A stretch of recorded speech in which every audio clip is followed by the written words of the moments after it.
Yaba mfowethu, ufuna ukufundisa impilo emnandi.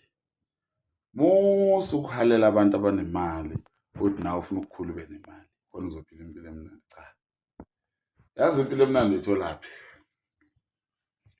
Ekulaleleni qala uyihlo nonyoko, uyithola impilo emnandi, uzophila kahle kuleli gumo kulo. Right.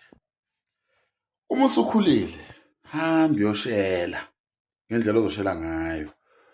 Thola umuntu oyedwa, uthandane naye, qale naye impilo.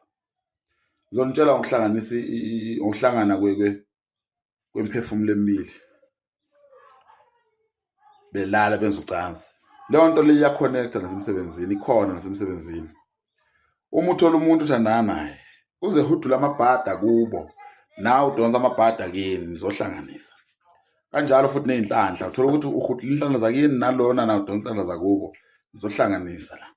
Kodwa uma kuwukuthi wena ulala vuka, ungumhambuma, ungusocansi, usomizimizi yabantu, uzohamba uthatha amabhadi, uthatha nemikhokha, uyithatha uzoyiletha la kuwe.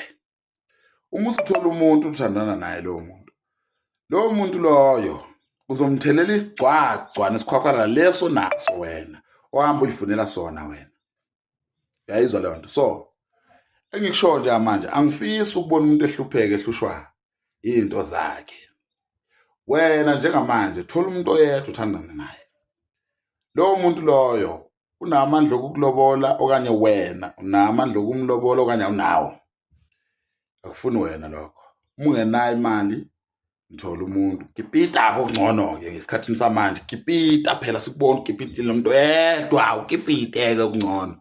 Sikubona uyazama mkipiti. Ya.